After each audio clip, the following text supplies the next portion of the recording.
अभी मैं घर पे फ़ोन पे फेसबुक पे देख रहा था मेरे वीडियोस। तो एक वीडियो मेरे सामने आई और ये एक बड़ी अजीबोगरीब सी बात है और इसलिए मैं इस वीडियो के ऊपर जो है ये रिप्लाई वीडियो बना रहा हूँ। आचार्य प्रशांत की है और आप देखना एक बारी पहले एक भी वीडियो सुनो, उसके बाद फिर मैं इस वीडियो के ऊपर चर्चा करता हूँ। प्रणाम आचार्य जी। कहा जाता है जीसस कोई क्रिश्चियन नहीं थे, क्रिश्चियनिटी उनके बाद आगे आई। ऐसा क्यों कहा जाता है? एक मिनट, इनका जवाब सुनने से पहले सबसे पहले तो ये देखो कि ये जो लेडी पूछ रही है किससे? आचार्य प्रशांत से। आचार्य प्रशांत ना तो क्रिश्चियन है, ना उनको बाइबल का कुछ पता है और इनकी पहले मुझे लगता था कि इनको कुछ जानकारी है, लेकिन अब जो इनकी बातें सुन के मैं इस बात के लिए कंफर्म हो गया इनको पता सता कुछ नहीं है। बस ऐसे ही अंधभक्त जो हैं इनके पास बैठे हुए हैं, बस गोलमोल बातें, जैसा कि होता ही है यूजुअली बाबाओं वगैरह के साथ, गोलमोल बातें बता के लोगों से तालियां बजवा के अपने आप को ज्ञानी बताते हैं, लेकिन पता सता कुछ होता नहीं है। एक विद्वान व्यक्ति वो है जो अपना ज्ञान पूरा रखे, चाहे वो किसी भी किताब का हो, किसी भी विषय का हो, किसी भी टॉपिक का हो। अगर ये खुद को विद्वान बताते, अगर ये विद्वान होते, तो ये बिना पढ़े, बिना प्रॉपर जानकारी लिए कभी भी ऐसे टॉपिक को ना उठाते जिस टॉपिक के बारे में इनको जानकारी ही नहीं है। और उनसे भी ज्यादा विद्वान है इनकी जनता, इनकी प्रजा जो इनको सुनती है। ना उनको क्रिश्चियनिटी के बारे में पता, ना उनको क्रिश्चियन हिस्ट्री के बारे में पता, उनको किसी तरह की कोई जानकारी नहीं है। और पूछ उनसे रहे, अगर आजकल तो कितना आसान है, आप चुप कुछ नहीं करो, आजकल हर किसी के फोन में चैट जीपीटी है और एआई के नए नए मॉडल आ रहे हैं। तो बजाय एक ऐसे व्यक्ति को पूछने के जिसको कुछ पता ही नहीं है क्रिश्चियनिटी के बारे में, किसी और से पूछने के बजाय चैट जीपीटी से पूछो। आपको चैट जीपीटी पूरी हिस्ट्री बता देगा, इतना डिटेल में बता देगा कि आपको सारी जानकारी मिल जाएगी। अब इन लोगों से पूछ रहे हो जिन्हें इतना भी, जिनको बुद्धि नहीं है, इतनी भी जिनको समझ नहीं है। अरे भैया, जब तुम्हें पता है कि तुम्हारे लोग तुमसे इस तरीके के सवाल पूछ रहे हैं, तो तुम खुद ही रिसर्च कर लो और चैट जीपीटी से पूछ लो। आजकल को तो ग्रंथ पढ़ने की जरूरत नहीं है, आजकल तो कोई किताबें पढ़ने की जरूरत नहीं, सारी जानकारी चैट जीपीटी पे उपलब्ध है, तो उसको पढ़ लो।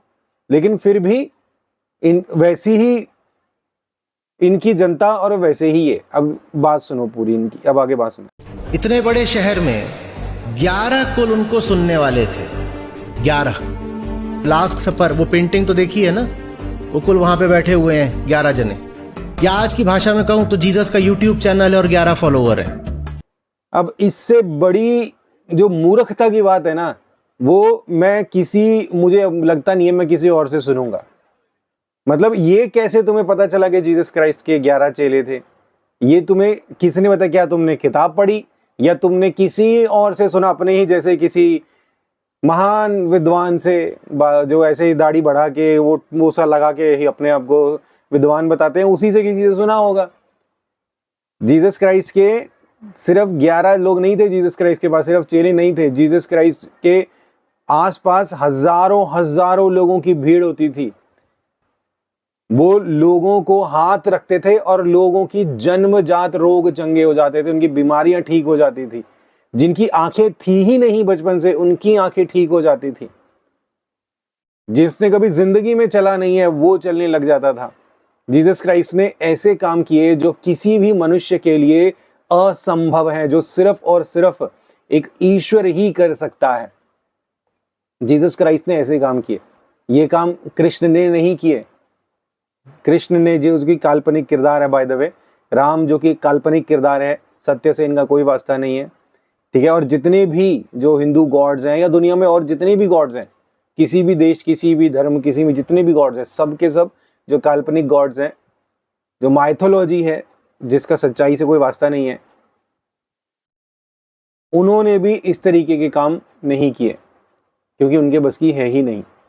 जीसस क्राइस्ट इस दुनिया में आए, सबको पता है इस दुनिया में, उनके सारे के सारे एविडेंस आज भी हमारे सामने है। लेकिन जिनका प्रचार आप करते हो, जिनको आप जानते हो, जिनको आप मानते हो और लोगों को मानना सिखाते हो, उनका कोई भी एविडेंस नहीं है, ठीक है। अब आप कह रहे हो कि सिर्फ 11 लोग। जीसस क्राइस्ट के पास इतने लोग होते थे कि जीसस क्राइस्ट के पास, यीशु मसीह के पास खाना खाने की फुर्सत नहीं होती थी, इतनी भीड़ लोग जीसस क्राइस्ट यीशु मसीह के आसपास रहती थी। और लोग बीमारों को लेकर आते थे कि उनका परछाई पड़ जाए, उनका हाथ ही लग जाए, वो अपने मुंह से ही बोल दे तो लोग बीमारी से ठीक हो जाएंगे। एक बार जीसस क्राइस्ट बैठे हुए थे, लोग पूरा घेरे हुए, हजारों लोगों ने घेरा हुआ जीसस क्राइस्ट को, और जो लोग अपने बीमारों को लेकर वो ढूंढ रहे हम कैसे पहुंचे यीशु मसीह तक। तो उन्होंने छत का छप्पर खोल दिया और वहां से रस्सी बांध के बीमार को नीचे उतारा कि इतनी भीड़ में हमारे लिए पॉसिबल ही नहीं है कि हम तो छू भी नहीं सकते, टच भी नहीं कर सकते। सिर्फ चेले ही नहीं, हजारों हजार लोग जीसस क्राइस्ट के साथ थे। और जीसस क्राइस्ट की पॉपुलैरिटी इतनी ज्यादा बढ़ चुकी थी कि जहां कहीं जीसस क्राइस्ट जाते थे लोग उनके पीछे भीड़ों भीड़ हो जाती थी। और पॉपुलैरिटी हद से ज्यादा होने की बजाय हजारों लाखों लोग उनके पीछे पीछे चलने की वजह से उनको छुप छुप कर जाना पड़ता था कि अगर वो इस तरीके से लोगों से घिरे रहेंगे तो वो काम ही नहीं कर पाएंगे, वो हिल ही नहीं पाएंगे, वो बीमारों को देख ही नहीं पाएंगे, लोगों से बात ही नहीं कर पाएंगे, किसी को देख ले, किसी की समस्या सुन ले। जहां उनको जाना है, जिस जगह पर जाना है, उस जगह पर नहीं जा पाएंगे क्योंकि लोग ही उनको सारा टाइम घेरे रहते। इस करके वो जहां जाते थे तो वो थोड़ा बच के जाते थे कि भीड़ जो है उनको चारों तरफ से घेर ना ले और उनके काम ना रुक जाए। और जहां तक रही बात कि 11 सब्सक्राइबर अगर जीसस क्राइस्ट आज के समय में होते ना, और आज के समय के हिसाब से बता रहे हो, तो आज के समय में दुनिया में और कोई ईश्वर नहीं होता। अगर आज भी जीसस क्राइस्ट हमारे बीच में होते, दुनिया में और कोई ईश्वर होता ही नहीं, कोई और धर्म नहीं होता, कोई और गुरु नहीं होता, कोई और इस तरीके के पाखंडी नहीं होते, ये कुछ भी नहीं होता। आप सब्सक्राइबर्स की बात कर रहे हो, ये सारी चीजें तो काल्पनिक हैं। जीसस क्राइस्ट किसी व्यक्ति के बिना बोले जान लेते थे कि उसके मन में क्या है। आज लोग इंसान क्या कर रहे हैं हमें देखने के लिए तो फेसबुक देखें तभी अपडेट मिलेगी कि अच्छा ये वहां घूम रहा है, ये वहां घूम रहा है। उनको हमेशा से पता था कि उसके मन में क्या चल रही है, किसके मन में क्या बात चल रही है, उनको हमेशा ये बात पता थी। वो लोगों के मन में चल रही हुई बात बताते थे कि तुम ये अपने मन में क्यों सोच रहे हो। ये जो बातें हैं, ये बात मेंशन कर रहा हूं ध्यान से, इस बात को आप भी सुनो और सारे सुने। ये बात कोई काल्पनिक बात नहीं है, ये सारे के सारे एविडेंस इतने लाइव हमारे बीच में मौजूद हैं कि जैसे समझो कि जीसस क्राइस्ट 2000-2500 वर्ष पूर्व नहीं, जैसे कि कुछ ही समय पहले हमारे बीच में आके गए हैं। उनका घर, उनके पैदाइश का स्थान, उनकी कब्र जहां पर वो रखे गए थे, हर एक चीज हमारे सामने एकदम जिंदा मौजूद है और चिल्ला चिल्ला के गवाही दे रही है कि उद्धारकर्ता इस दुनिया में आया था। आगे सुनते हैं। ये उनकी हालत थी। और वो 11 में भी उनको बेचने कौन निकला था? 11 में से ही एक था वो, जुडास। ये उनकी हालत थी। तुम बताओ अपनी जिंदगी बचा के क्या। 11 में से एक बेचने निकला था, यहूदा इस्करियोती जो निकला था ना, जिसने बेचा, उसके ये करने की, उसके ये एक व्यक्ति होगा और वो जीसस क्राइस्ट के साथ ऐसे धोखा करेगा। ये भविष्यवाणी उनके जन्म लेने से 600 वर्ष पूर्व हो चुकी थी। 600 साल पहले, 2 नहीं, 3 नहीं, 4 नहीं, 5 नहीं, 600 साल पहले हो गई थी कि ऐसा होगा। और जीसस क्राइस्ट को पता था। जीसस क्राइस्ट अपने चेलों को बोला कि तुम में से एक ही मुझे पकड़वाएगा। किनके हाथों? उनके हाथों जिनको सच्चाई सुनने से प्रॉब्लम है, उनके हाथों जो परमेश्वर के मार्ग पर चलने से डरते हैं, क्योंकि उनकी सारी जो उन्होंने झूठ की सत्ता बनाई है, वो झूठ की सत्ता खत्म हो जाएगी। वो उन जीसस क्राइस्ट को रोकना चाहते थे कि भाई अगर ये यीशु अगर इसी तरीके से काम करता रहा तो हमारी तो सारी सत्ता खत्म हो जाएगी।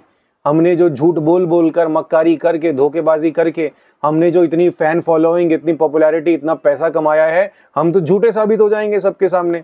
इसलिए उन झूठे लोगों ने जीसस क्राइस्ट को रोकने की मंशा से उनको झूठ बोलकर उनको पकड़वाना चाहा और उनको मरवाना चाहा, और उन्होंने ऐसा किया भी। और ये सारी बातें भी जीसस क्राइस्ट के संसार में आने से 600 वर्ष पूर्व भविष्यवक्ता के द्वारा बताई गई, उससे भी पूर्व 1500 वर्ष पूर्व भी बताई गई, और समय समय पर बताया जाता रहा। ये बात अपने आप में एक अद्भुत और मिरेक्युलस बात है। साइंटिफिकली आर्कियोलॉजिकली हर तरीके से प्रूवन बात है ये। आपकी तरह काल्पनिक किताबें नहीं लेके बैठे हुए हैं कि 10 करोड़ एक मैदान में, ये कुरुक्षेत्र के मैदान में 10 करोड़ सैनिक मरे, 60-70 लाख हाथी, 60-70 लाख घोड़े, और एविडेंस के नाम पर क्या है? एविडेंस के नाम पर एक सुई भी नहीं है, एविडेंस के नाम पर एक पत्थर का टुकड़ा नहीं है। ऐसी काल्पनिक बातें लेकर नहीं चल रही है बाइबल। बाइबल के एविडेंसेस के बारे में पता है लोग क्यों चर्चा नहीं करते? क्योंकि अगर वो इसकी जो है इसकी सत्यता के ऊपर यदि चर्चा करने लग जाएंगे ना, तो सुनने वाले लोगों के जहन में कंपैरिजन आ जाएगा, ये बात आ जाएगी कि अच्छा इसकी तो इतने एविडेंसेस है, लेकिन हम जो पढ़ रहे हैं, हमारे जो गॉड्स हैं, हमारे जो ईश्वर हैं, हमारी जो किताबें हैं, उनके तो कोई एविडेंसेस नहीं है। कंपैरिजन हो जाएगा। इसलिए ये और इनके जैसे लोग हमेशा इस तरीके की बातें बोलते हैं। इनको शायद अकल बुद्धि है नहीं, या है ये जानबूझ के ऐसे बोलते हैं कि फिर कंपैरिजन हो जाएगा, और ये जिसको भी मानते हैं, जिस भी धर्म कम्युनिटी जिसको भी मानते हैं, वो हिंदू हो, मुस्लिम हो, जो मर्जी इनके जैसे कैटेगरी है, ये कोई एक व्यक्ति नहीं है, कैटेगरी है। तो जो भी ये वो बताते हैं या जिसको ये मानते हैं, वो उसकी जो है वो महत्वता कम हो जाएगी, इसलिए ये इस तरीके की बातें बोलते हैं। लेकिन जैसा मैंने पहले बताया, जो लोग मुझे सुन रहे हैं, जो क्रिश्चियनिटी के बारे में सवाल जिनके जहन में है, इनके जैसे लोगों से मत पूछो, इन्हें पता सता कुछ नहीं होता। इनका काम है भरमाना, भरमा के रखना। अगर विद्वान होते तो कहते मुझे इसके बारे में बहुत ज्यादा जानकारी नहीं है, लेकिन आजकल एआई का जमाना है, आप चैट जीपीटी पे सर्च मारो या किसी भी और एआई प्लेटफॉर्म पे सर्च मारो और उस पर जाकर आपको जवाब मिल जाएगा, या मैं अच्छे से जवाब चेक करके फिर मैं आपके पास जवाब अगली बार लेकर आऊंगा। ये होता है विद्वानों का तरीका। लेकिन जो काम ये कर रहे हैं वो विद्वानों का तरीका नहीं है, वो ढोंगी पाखंडियों का तरीका है। तुम बताओ अपनी जिंदगी बचा के क्या करते? जब तक उन्होंने जिंदगी बचा रखी थी, 11 जने मिले थे, उसमें भी एक जुड़ास था, और बाकी भी सारे ऐसे थे कि जब जीसस को यातना दी जा रही थी, वो इधर उधर जाकर कहीं बैठे हुए थे, छुपे हुए थे, उनकी हिम्मत ही नहीं हो रही थी कि कुछ करे। वो अपनी जिंदगी बचाने के लिए आए ही नहीं थे। सुनने वाले, इनको नहीं बता रहा मैं, सुनने वालों को बता रहा हूँ, वो अपनी जिंदगी बचाने के लिए आए ही नहीं थे। वो आए ही इसलिए थे कि मानव जाति के बिहाफ पर, इंसानों के बिहाफ पर, उस न्यायकर्ता परमेश्वर के सामने हमारी सजा अपने ऊपर लेकर हमें निर्दोष खड़ा कर सकें परमेश्वर के न्याय सिंहासन के सामने। ये कंसेप्ट समझना थोड़ा सा मुश्किल होता है कई बार लोगों के लिए कि ऐसा कैसे हो सकता है, किसी की सजा कोई कैसे भुगत सकता है। बहुत सारे लोग ये सवाल पूछते हैं मेरे से, खासतौर पर नॉन बिलीवर्स, कि अगर हमने गलतियां की भी है तो उसकी सजा हमें मिलनी चाहिए, वो क्यों आए हमारी गलतियों की सजा भुगतने के लिए? और अगर वो परमेश्वर के बेटे थे तो परमेश्वर ने अपने इकलौते बेटे को क्यों भेजा सजा भुगतने के लिए? इस तरीके के बहुत सारे सवाल लोग पूछते हैं, और ये और इनके जैसे लोग, और किसी को भी आप ये कभी भी इन सवालों का जवाब दे ही नहीं सकते, क्योंकि इनकी आंखों पर अंधकार का, अज्ञानता का पर्दा चढ़ा हुआ है। वो पर्दा हट नहीं सकता जब तक ये घुटने टेक कर परमेश्वर से ना बोले कि सच्चे परमेश्वर, सर्वशक्तिमान परमेश्वर, मैं आपके शरण में आया हूं, मेरी आंखों से पर्दा हटाओ कि मैं सच्चाई जान सकूं। परमेश्वर है ना, गॉड, वो एक न्याय करने वाला परमेश्वर है। आपका, मेरा, हम सबका न्याय परमेश्वर ने ही करना है, और वो एक परफेक्ट गॉड है। इस परफेक्ट गॉड की जो डेफिनेशन है या इसकी महत्वता है, वो आप नहीं समझोगे, क्योंकि जब तक आप अपने जो ये काल्पनिक ईश्वर हैं, जब तक इनकी बदतमीजियों को, मैं बदतमीजियां बोल रहा हूँ, जब तक इनकी बदतमीजियों को और इनके जो ये व्यभिचार वाली कैटेगरी में जो काम आते हैं, जैसे कि वो बहुत सारी लेडीज हैं उनको नहाते हुए देखना, वो सारी चीजें, जब तक उन सारी चीजों को, जब तक आप उनके गाने बनाकर महिमा मंडन करते रहोगे, आपको परफेक्शन का क्या महत्व है, क्या अहमियत है, वो कभी समझ में आएगा ही नहीं। गॉड, परफेक्ट गॉड की बात कर रहा हूं मैं, वो परफेक्ट गॉड है, और वो परफेक्ट गॉड जो है वो कभी भी गलतियों को माफ नहीं कर सकता।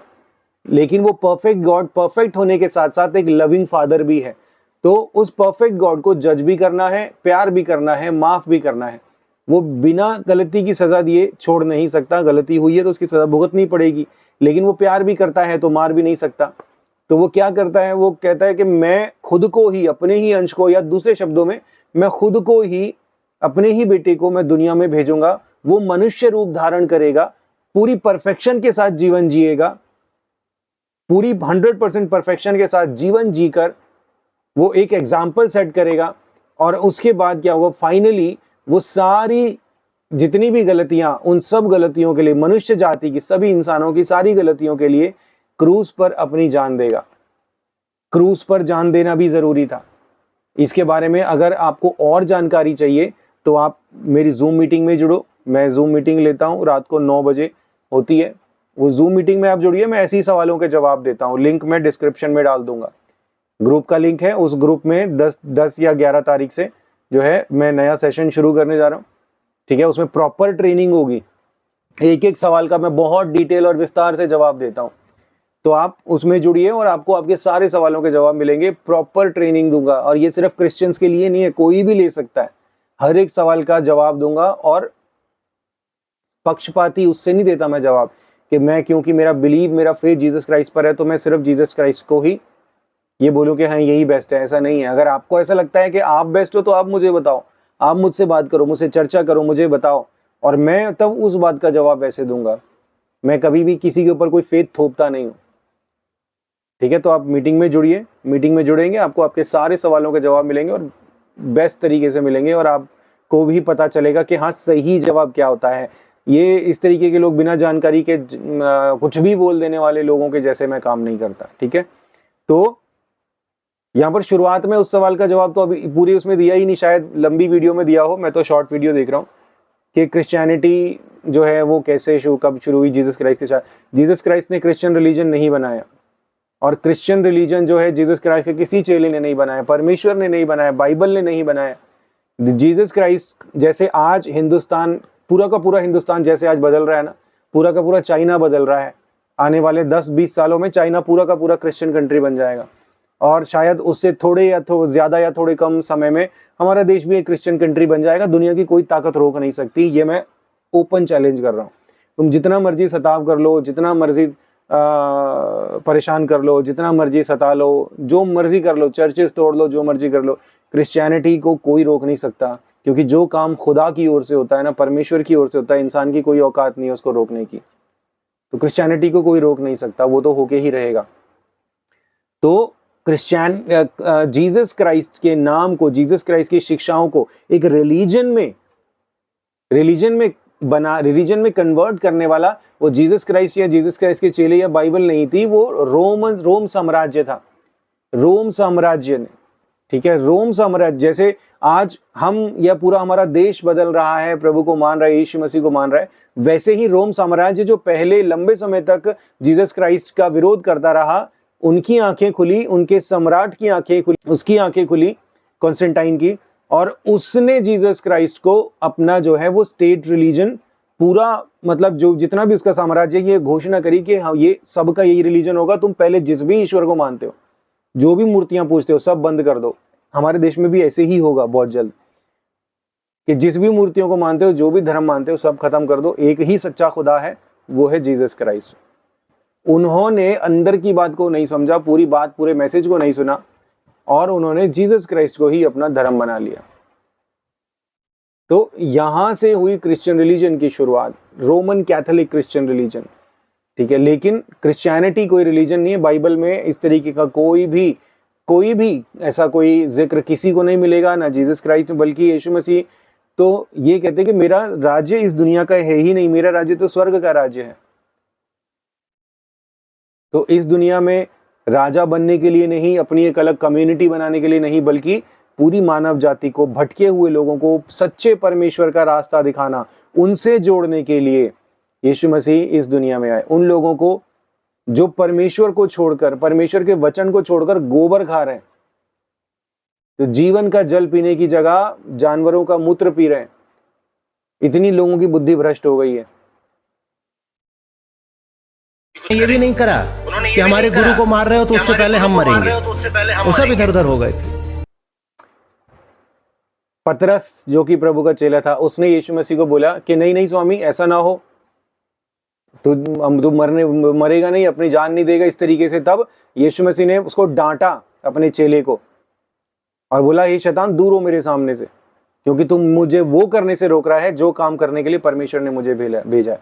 उस सारे के सारे चेले, प्रभु के चेले, जब प्रभु ने बोला कि मुझे पकड़वाया जाएगा, मुझे मारा जाएगा। ये सारे के सारे चेले प्रभु के साथ खड़े हो गए, लेकिन यीशु मसीह ने उन्हें रोका कि नहीं, ये काम मुझे करना जरूरी है। यीशु मसीह ने उनको बताया, उनको समझाया, उनको आज्ञा दी, तब वो लोग साइड हुए, क्योंकि उनको ये पता था कि जीसस जो कर रहे हैं वो कोई इंसानी काम नहीं है, वो परमात्मा परमेश्वर का काम है। लेकिन इनको पता तो है नहीं, इनको पता होगा भी कैसे? पता होने, सीखने, जानने, समझने के लिए बुद्धि चाहिए, और बुद्धि में तो पता नहीं क्या है। वो सब इधर-उधर हो गए। जब पड़े हुए थे, बिल्कुल एकदम मरने को तैयार, अधमरे होकर के, तब भी उनको जो उठाने बचाने आई वो एक लड़की थी। ये सब जो उनके पुरुष शिष्य थे, ये तो तब भी नहीं आए डर के मारे। अधमरे होकर नहीं महाराज, मुझे सच में बड़ी हैरानी हो रही है।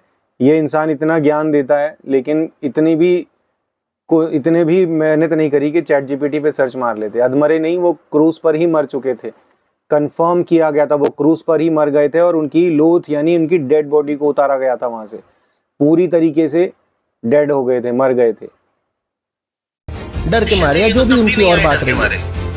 ये तो उनकी हालत थी जब तक उन्होंने अपनी जिंदगी बचा रखी थी। तो उनको दिख रहा था ना कि ये जिंदगी बचाए बचाए कुछ हासिल होगा नहीं। जब तक मैं बचा हुआ हूँ, मेरा संदेश आगे पहुंचेगा नहीं। कई बार अपनी जान दी जाती है ताकि अपना मिशन आगे बढ़ सके। जीसस के साथ वो नहीं हुआ होता जो हुआ है, तो ईसाइयत नहीं आगे बढ़ी होती। तो ये है इस तरीके का जो है, इस तरीके के सो कॉल्ड ज्ञानी लोग अपनी अधूरी जानकारी इंटरनेट पे डालते हैं, और हमारे जैसे लोग उसके बाद इनके ज्ञान को और इनके ज्ञान के भंडार को एक्सपोज करते हैं। अब आप लोगों को ये देखकर ये समझ में आ जाना चाहिए, जो इनके फॉलोअर्स हैं, समझ में आ जाना चाहिए कि इनको पता सता कुछ नहीं है, बस ऐसे ही कुछ भी जनता के सामने भेज देते हैं, कुछ पीछे धांसू सा म्यूजिक डाल दो टेंटे करके, और उसके बाद जो बोल रहे हैं वैसे एआई से इमेजेस बनाकर वैसी सी ही इमेजेस, भाई जीसस को पता नहीं था, ये था वो था, थोड़ा जीसस उदास से बैठे हुए हैं, एआई से वो बना के डाल दो, तो जनता को लगेगा कि हाँ ये बात सही है। लेकिन हमारे जैसे लोग, मेरे जैसे लोग हैं, जो आपके द्वारा फैलाए जाने वाले इस झूठ को जो है वो जनता के, दुनिया के लोगों के सामने लेकर आएंगे, और वही हम कर भी रहे हैं। ठीक है, तो इनकी बात को मत सुनिए। जितना भी इन्होंने बोला वो सब कुछ पूरी तरीके से आधारहीन था, कोई उसमें सर पैर नहीं है। ठीक है, जैसा मैंने बोला, फिर से बोल रहा हूँ, दो रास्ते हैं आपके पास, किसी से मत पूछो, चैट जीपीटी पे सर्च मारो, सवाल लिखो, चैट जीपीटी क्या जीसस क्राइस्ट के आसपास कोई लोग नहीं थे? क्या वो अकेले रहते थे? क्या उनके पास सिर्फ जो है गिनती के चेले थे? क्या उनके पास भीड़ होती थी या नहीं होती थी? उनकी फैन फॉलोइंग कितनी थी? जीसस क्राइस्ट अगर आज के समय में होते तो उनके कितने सब्सक्राइबर फॉलोअर्स होते? ये सवाल चैट जीपीटी से पूछो। चैट जीपीटी तो बायस जवाब नहीं देगा, वो तो सही जवाब देगा। ठीक है, तो इस करके अंधा अंधे को मार्ग नहीं दिखा सकता, दोनों ही गड्ढे में गिर जाएंगे। तो अगर आपके पास नॉलेज नहीं है, यानी आपकी आंखों पे पर्दा चढ़ा है, आपके आंखों पे अंधापन है अज्ञानता का, तो ऐसी जगह पर जाकर ढूंढो जहां पर रोशनी हो। ठीक है, अंधकार में जाकर टटोलने से कुछ नहीं मिलेगा। एआई से पूछो, मेरी मीटिंग में जुड़ जाओ, जूम मीटिंग का लिंक डिस्क्रिप्शन में मौजूद है। 10-11 तारीख से फ्रेश बैच शुरू कर रहा हूं मैं। ठीक है, उससे जुड़ जाओ, जो सवाल हैं सारे सवालों के जवाब मिलेंगे। और सच को जानो, जैसा कि बाइबल में लिखा है कि तुम सत्य को जानोगे और सत्य तुम्हें स्वतंत्र करेगा, आजाद करेगा। आजाद करेगा अज्ञानता से, आजाद करेगा झूठ से, आजाद करेगा झूठी बातों से, नकली बातों से, और सब चीजों से, आपकी परेशानियों से, आपके बीमारियों से भी प्रभु आजाद, परमेश्वर आजाद करने के लिए पूरी शक्ति और सामर्थ्य रखते हैं, और आपको आजाद कर भी देंगे। बहुत सारी गवाहियां बनती हैं। आप अगर किसी बात से परेशान हो, कोई बीमारी, कोई भी बात है, कोई भी ऐसी चीज है, जीवन में परेशान हो, हताश हो, निराश हो, जीसस क्राइस्ट से प्रार्थना करके देखिए, प्रभु यीशु, जीसस क्राइस्ट, मैं यकीन करता हूं आप पर, और मैं आपसे इस बारे में मदद मांगता हूं, मेरी मदद कीजिए। आपको मदद मिलेगी और आप जान जाओगे कि यीशु मसीह ही सच्चा प्रभु है। God bless you.